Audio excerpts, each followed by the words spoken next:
back. We are meeting people this hour who have faced doubt and judgment for their unconventional life choices. Like our next guest, Emma Bradford. The 32-year-old UK native is part of a shocking new docuseries on Lifetime, which follows a group of women from around the world who fell in love with men serving time in American prisons. It's called Prison Brides, and it documents their complicated and they say misunderstood love stories. Take a look. If something happens, nobody will help you there. You're alone in a country where you have never been before. Yes. Yes. I'm married to an inmate living in the US. I'm having this long flight, Visiting somebody that I've never seen. What's this guy incarcerated for? carjacking, and had a firearm. This is such a strange situation. She's moving away from everyone and everything that she's ever known for someone that she's only met once. That is in prison.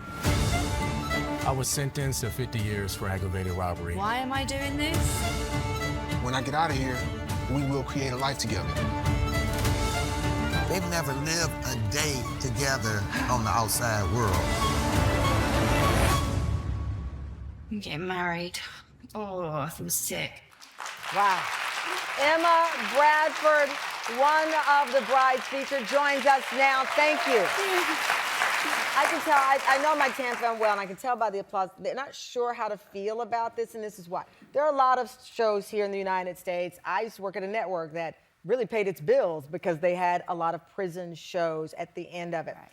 I think what's complicated is watching that trailer, you see this is real life. Yeah. This is hard. I actually cried watching one of the series because you want to judge, but you're like, this is not right to judge. Yeah. So let me just start there. Yeah.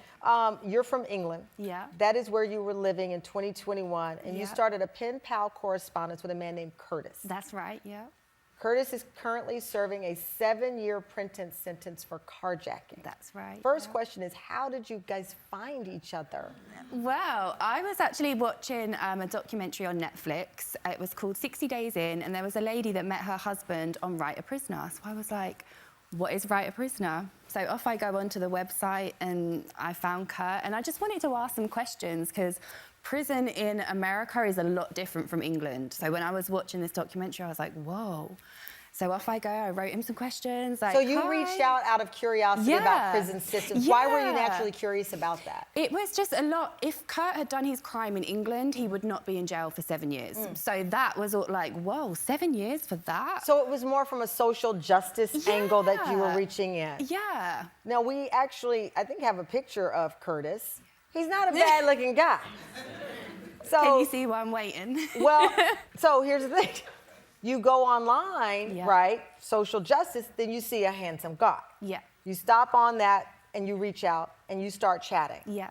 So he became like a friend. Yeah. Okay. Yeah. When did it become romantic in feeling for you? How soon? It was when, so he started to call me, and there would be days that he didn't call, and I would be like, oh, damn, like, I really wish he would call. And it was like, I really kind of miss him, yeah. And then he happened to say to me, like, you do realise I quite like you? And I'm like, oh. And never seen each other? You'd never seen each other? This is just on the phone? Yep, on the phone and, like, email. So it's called JPay, yeah. So it's like an email. So, yeah, I'd never seen him in person. I was with him for 8 months before I ever saw him, like, on a video or anything. Or anything? Yeah. You just had the photo? Just a photo. Needless to say, obviously, your parents, as I saw, were skeptical about you not just corresponding, but moving completely from your safety zone, completely from your comfort zone, to meet someone who was behind bars. I think we have a clip of the moment that you told them that you were actually getting married. If you ask my family and friends what they thought about this situation, they would say it's not the wildest thing that Emma has done. So I don't really know what that says about me. You're obviously not going to be there because it's just going to be me, him.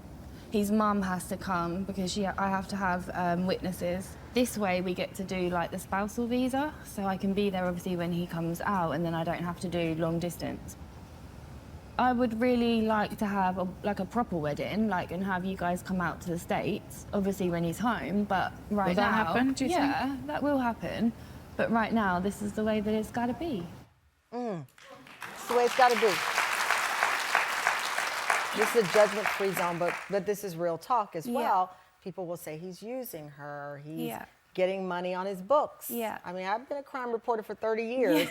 I know the language. Yeah. And I know that it has to be lonely for him as well in Yeah. prison. Yeah. But that you are somehow susceptible. Yeah. So that was one of the things that I was wary about when I first started to write him, because I'd heard all the, people in jail use women on the outside for money, especially international women, because they don't know any different.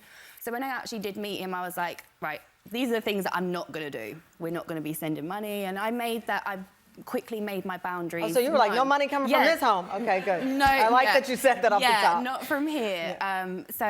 We were able to just develop something that was really real and just natural, and without all of that other sending him money and doing all of those things. Why did you want to do this show? Not this show, that show. I wanted to show that he's actually a real person, and he will be in society amongst all of you guys one day, and that he is an incredible human. I mean, Kurt could not read or write when he went to prison. He's got a master's degree in business now. Wow. Yeah. Yeah. I'm not proud. I'm not proud of his situation. I'm not proud of him going to prison, but I'm extremely proud of the man. I'll get emotional. Oh. That man is incredible. He's intelligent, he's loving, he's kind, he's patient. He's everything. So, yeah. And wait for it. He is now your husband because you got married. We did. Officially tied the knot. We did, yeah. And will you see each other soon on the outside? Because I know you moved to America. You live near where the prison is located. Yeah. How does this play out? So I go and see him every week. We sit together, we get 4 hours together, we play games, talk, catch up, and Kurt will be released. I'm not going to say when, you can see that on the show. He's just an incredible man. He's incredible with his family. Well, he's sure got a supporter and a champion in you. Yeah, I'm his sure. biggest fan. You can tell. Thank you, Emma, because I know it's scary to put yourself on the line like that. Prison Brides airs Wednesdays at 9:30 p.m., 8:30 Central on Lifetime.